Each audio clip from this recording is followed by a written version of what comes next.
हिमालय के स्थावर जंगम द्विविध स्वरूप एवं दिव्यत्व को वर्णन। मीना के साथ उनका विवाह तथा मीना आदि को पूर्व जन्म में प्राप्त हुए संकादि के शाप एवं वरदान का कथन।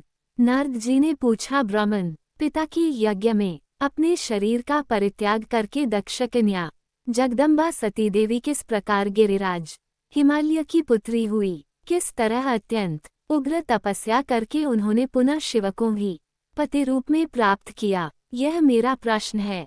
आप इस पर भली भांति और विशेष रूप से प्रकाश डालिए। ब्रह्मा जी ने कहा, मुने नारद, तुम पहले पार्वती की माता के जन्म, विवाह और अन्य भक्तिवर्धक पावन चरित्र सुनो। मुनिश्रेष्ठ, उत्तर दिशा में पर्वतों का राजा हिमवान नामक महान पर्वत है, जो महातेजस्वी और समृद्धिशाली है। उसके दो रूप प्रसिद्ध हैं, एक स्थावर और दूसरा जंगम।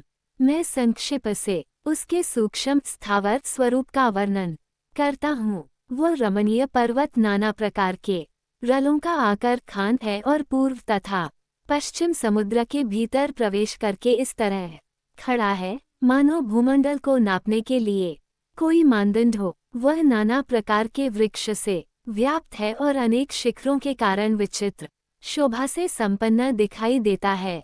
सिंह, व्याघ्र आदि पशु सदा सुखपूर्वक उसका सेवन करते हैं। हिम का तो वह भंडार ही है, इसलिए अत्यंत उग्र जान पड़ता है।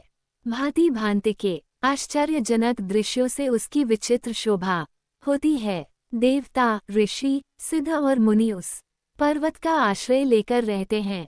भगवान शिव को वह बहुत ही प्रिय है, तपस्या करने का स्थान है। स्वरूप से ही वह अत्यंत पवित्र और महात्मा उनको भी पावन करने वाला है।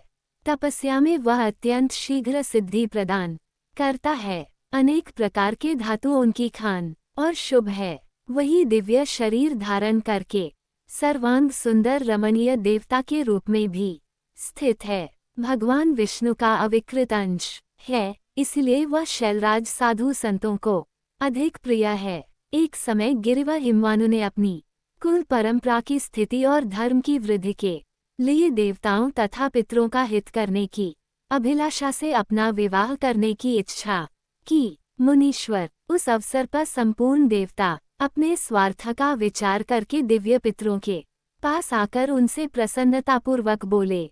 देवताओं ने कहा, पितरों, आप सब लोग प्रसन्नचित होकर हमारी बात सुने और यदि देवताओं का कार्य सिद्ध करना आपको भी अभीष्ट हो तो शीघ्र वैसा ही करें।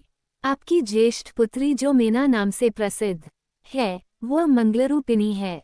उसका विवाह आप लोग अत्यंत प्रसन्नतापूर्वक हिमवान पर्वत से कर दें। ऐसा करने पर आप सब लोगों को सर्वथा महान लाभ होगा और देवताओं के दुखों का निवारण भी पग पग पर होता रहेगा। देवताओं की यह बात सुनकर पितरों ने परस्पर विचार करके स्वीकृति दे दी और अपनी पुत्री मीना को विधिपूर्वक हिमालय के हाथ में दे दिया। उस परम मंगलमय विवाह में बड़ा उत्सव मनाया गया। मुनीश्वर नारद, मीना के साथ हिमालय के शुभ विवाह का ये सुखद प्रसंग मैंने तुमसे प्रसन्नतापूर्वक कहा है। अब और क्या सुनना चाहते हो?